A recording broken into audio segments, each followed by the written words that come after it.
C'est quoi un frère? Est-ce une personne avec qui on a partagé le ventre de la mère? Ou un frère, c'est quelqu'un qui partage votre nationalité. Je sais que chez les Africains, généralement, vous parlez de fraternité. Et je le répète tout le temps. Je le ferai tant que ce sera nécessaire. Le frère, c'est qui? Le frère, c'est celui qui vous ressemble, qui a le nez comme le vôtre, la bouche charnue comme la vôtre, une couleur de peau assombrie. C'est ça, un frère. Le frère, c'est celui avec qui vous traversez les moments difficiles. Parce qu'il y a aussi une forme de fraternité liée aux difficultés. Des amitiés qui naissent parce que vous avez tous été oppressés, opprimés, en difficulté, sous le tutelle de la direction d'un directeur méchant. Beaucoup de gens deviennent amis, dans des bureaux généralement. On devient amis parce que on n'aime pas le dirigeant, le directeur, le guide. On devient amis, pourquoi? Parce que on le déteste. Alors, pour discuter, pour bondir les idées les uns sur les autres, c'est essentiel de former une communauté des gens. Vous pensez que vous êtes amis, mais en réalité, vous ne l'êtes pas. Vous n'aimez simplement pas la façon dont vous êtes traité. Vous n'aimez pas les exécutions de la direction. Vous n'aimez pas votre professeur. Ça ne veut pas essentiellement dire que vous êtes amis. Vous n'aimez simplement pas votre chef au bureau. Et généralement, beaucoup de personnes font beaucoup d'erreurs de sorte à s'ouvrir un peu trop auprès des personnes pareilles. Vous pensez que vous êtes frères et amis, mais en réalité, vous ne l'êtes pas. Vous n'avez jamais été. C'est ces difficultés qui vous a réunis. Les gens deviennent solides amis dans des moments difficiles, dans des partages de peine. Vous pensez que vous êtes vraiment amis, en réalité, vous ne l'êtes pas. Certaines personnes deviennent amis, c'est pas un centre d'intérêt. Vous aimez tous le foot, Arsenal, Montpellier, je sais pas qui aime Montpellier, enfin bref, Barcelone. Vous êtes tous fanatiques de Barcelone, Marseille, c'est à cause de ça. C'est la raison pour laquelle vous pensez que vous êtes amis. Vous n'êtes pas amis en réalité, vous aimez Marseille. Le jour où il y aura plus Marseille, il y aura plus d'amitié. Vous aimez peut-être tous le même genre de musique, le même genre d'homme, le même genre de distraction, les grosses voitures. À partir du moment où l'un de vous n'aime plus la musique, c'est fini, c'est tout. Vous aimez les boîtes de nuit ensemble.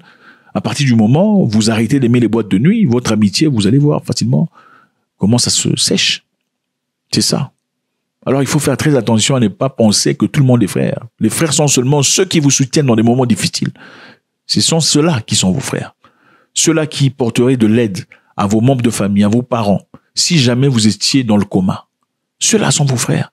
Ceux-là qui prendraient soin de vos enfants, paieraient leur minerval, même pas au plein, même à moitié, même un tout petit peu, même acheter un bout de cahier, pendant que vous serez emprisonné, à raison ou à tort. Ça, ce sont vos frères. Vos frères ne sont pas ceux qui ont votre passeport. Absolument pas. D'ailleurs, vos pires ennemis, pour la plupart des cas, sont ceux-là. C'est ceux-là qui sont vos pires ennemis.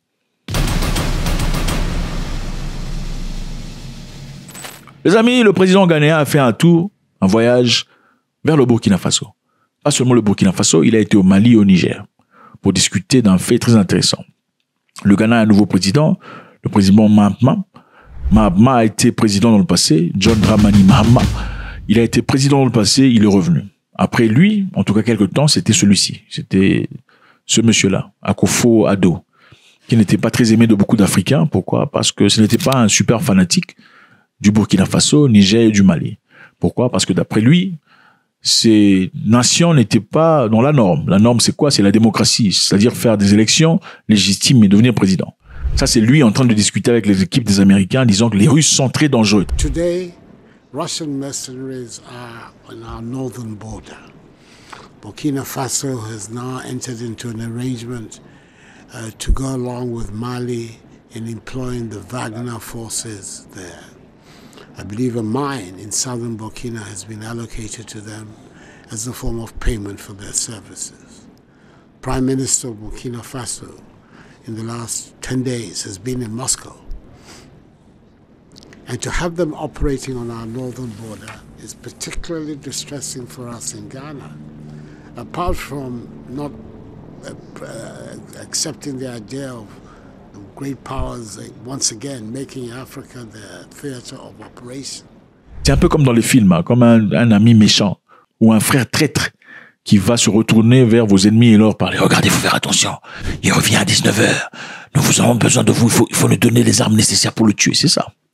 C'est ça l'Afrique généralement. Alors le président ghanéen est parti voir le Burkina Faso, le Mali et le Niger. Pourquoi? Pour aller discuter d'une probable proposition de le ramener dans le groupe de la CEDEAO. Il voudrait gentiment demander à ces trois pays de l'AES de reconsidérer leur place à la CEDEAO. C'est-à-dire de revenir dans la grande famille pour travailler ensemble. Revenez, s'il vous plaît. On s'excuse de ce qui s'est passé dans le passé, mais on peut trouver un moyen de travailler ensemble. S'il vous plaît, vous pensez que c'est une bonne idée ou pas? Vous pensez que les pays de l'AES accepteraient cette proposition ou pas? On leur demande pas d'abandonner l'AES. On leur dit carrément, écoute, revenez, faites partie de la CEDEAO. Après tout, c'est la grande famille. Nous sommes frères. On va essayer de travailler ensemble. On a besoin des uns des autres. Je vous rappelle que ces 3 pays, comme vous le remarquez sur la carte, sont des pays qui ne sont pas bordés par l'océan. C'est-à-dire, ils ont besoin d'autres pays pour faire connexion à l'océan. Et pourquoi l'océan est important? L'océan est très important pour le commerce, l'import et l'export. Vous savez, prenons un exemple très simple. Vous voulez importer des histoires venant de la Chine, par exemple, ou de l'Inde. Il y a 2 façons de faire cette importation. Soit on les fait par les voies aériennes ou par la voie maritime. Par les voies des airs, qu'est-ce qui se passerait? Vous commanderez vos histoires, ça sera très rapide, ça arriverait à bon port. Génial. Mais ça sera coûteux. OK? La deuxième façon, c'est à travers les voies maritimes. La voie maritime est beaucoup plus simple parce que vous pouvez charger des navires de plusieurs conteneurs, beaucoup d'histoires, et ça prendra certainement du temps, plusieurs mois pour arriver, mais ça arrivera à bon port finalement et ça coûte moins cher. Alors le port est très important pour l'exportation et pour l'importation. D'ailleurs, ces pays de la CEDEAO, en s'interposant au Mali, Burkina Faso et au Niger, ils voulaient d'abord fermer l'entrée et la sortie des ports. L'objectif était simple. On va essayer d'asphyxier ces pays en espérant que la population se lève en colère et avec ça, ils renverseraient leur propre gouvernement. C'est ce qu'ils disaient dès le départ. Ne vous en faites pas, dans 2 semaines, ils seront asphyxiés, ils ne pourront malheureusement pas tenir. Ils sont pauvres. Mais qu'est-ce qui s'est passé? Au départ, c'était avec le Mali. La population malienne était derrière son gouvernement. Ils ont été un soutien total à Assimi Goïta et son groupe. Et c'est la raison pour laquelle ils ont bien pu résister. De même pour le Niger et le Burkina Faso. Alors, faudrait-il accorder une chance, une nouvelle chance à un groupe de personnes à qui on a officiellement dit au revoir? Pourquoi ils ont dit au revoir? Ils n'ont pas dit au revoir parce que les gens revendiquaient un gouvernement civil. Ils n'ont pas dit au revoir parce qu'on voulait qu'il y ait des élections au Mali, Burkina Faso et au Niger. Ils ont dit au revoir parce qu'à un moment précis, ils se sont mis ensemble dans l'objectif d'aller attaquer le Niger, un pays frère. Comment pouvez-vous concevoir l'idée qu'un frère puisse vous attaquer? Et en vous attaquant, c'est pas pour vous faire des gifles. C'est en vous attaquant, en vous bombardant. On a coupé le courant au Niger, dans l'objectif de faire pression au Niger. Mais en coupant le courant au Niger, venant du Nigeria, qu'est-ce qu'ils ont fait? Ils n'ont pas pris considération des populations qui étaient dans les hôpitaux. Ils n'ont pas pris considération des bébés, des enfants qui étaient dans des couveuses. Ceux-là sont morts. Est-ce qu'un frère peut faire une telle chose à un frère? Je ne pense pas. Alors, quand on parle de fraternité, comme je le dis, il n'y a que 3 pays qui sont frères en Afrique, jusque-là. Le Mali, le Burkina Faso et le Niger. Pourquoi? Parce qu'au moment difficile, quand les pays de la CEDEAO s'apprêtaient pour aller faire cette attaque horrible et injuste, le Burkina Faso et le Mali se sont levés, ils ne se sont pas tus.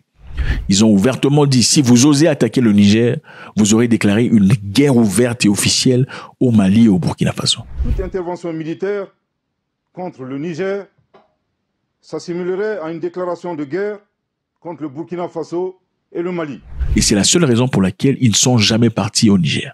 Ils ont été intimidés. Ils sont même partis en Europe pour demander de l'aide. My visit this afternoon is to explain our position to the European Union, what has informed the various measures that ECOWAS has taken, and the collaboration we seek from all our partners. As you know, the world is a global village. One event in a particular place affects the whole world. So that is why we find it important to come to Spain to talk to our partners from the European Union. Ils sont partis en Europe. C'est ça, la fraternité dont vous parlez. Le président a dit, nous avons discuté des questions d'intérêt commun. Nous avons notamment évoqué les questions de l'AES et de la CEDEAO. Je pense qu'il y a une rupture de confiance entre les dirigeants. Il faudra un temps pour la rétablir. Mais nous devons y travailler afin de rétablir la confiance mutuelle et le pouvoir de travailler ensemble. Est-ce possible? Je ne sais pas. Les hommes forts peuvent pardonner mais ne peuvent pas oublier. Un homme intelligent n'oublie pas. Écoutez, un homme intelligent n'oublie jamais. Qu'on ne vous trompe pas. Oh, pardonnez, oubliez. Ok, il y a des choses qu'on pardonne et oublie. Il y a des choses qu'on n'oublie pas. Tu as fait une blague là, tout ça, maladroite, je pardonne et j'oublie. Tu as voulu détruire mon caractère, détruire ma source de revenus, détruire ma famille, détruire mon avenir, détruire mon mariage, détruire mes investissements. Je ne peux jamais oublier. Parce que tu n'as jamais été mon ami.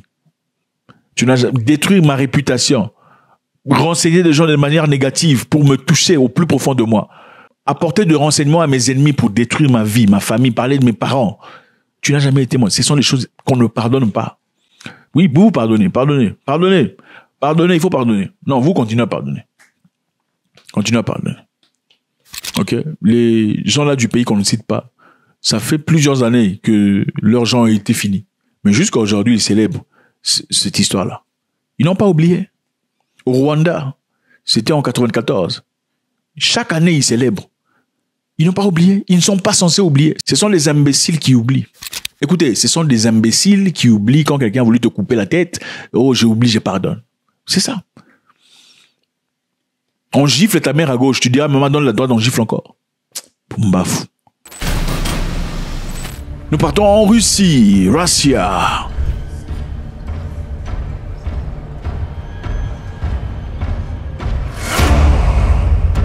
Un pays très intéressant. J'ai passé un moment excellent en Russie. Ça a été merveilleux.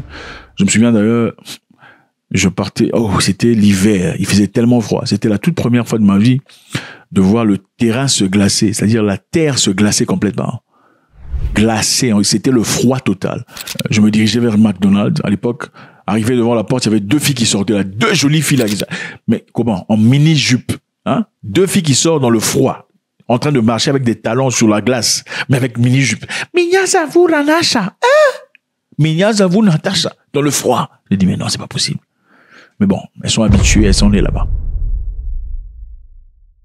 Intéressant, les amis, la Russie reconnaît l'essor du tourisme africain. C'est-à-dire, il y a beaucoup d'Africains qui vont en Russie actuellement, et c'est merveilleux. Et aussi, beaucoup de Russes qui vont en Afrique dans des voyages. Les citoyens de plusieurs pays africains peuvent désormais se rendre à Moscou sans visa. Félicitations! Sans visa pour Moscou. Bravo! La Russie reconnaît l'essor du tourisme africain. Le tourisme des pays africains vers la Russie a bondi de près de 60% au cours de 2 dernières années. Donc, malgré la guerre en Ukraine, plus de 60% d'Africains partent en Russie. Pourquoi? Bon, je pense que c'est parce que c'est plus facile que partir en Europe. On a fait de l'Europe un truc là, je sais pas quoi. Voilà. Les gens vont en Russie. Les citoyens russes bénéficient quant à eux d'une entrée sans visa à plusieurs pays africains, y compris la Tunisie, le Maroc, l'Angola. Les Russes, d'ailleurs, peuvent séjourner jusqu'à 90 jours, tandis qu'au Mozambique et au Malawi, la limite est de 30 jours. Et à Sao Tomé-Principe, les visiteurs russes sont autorisés d'y séjourner pendant 15 jours.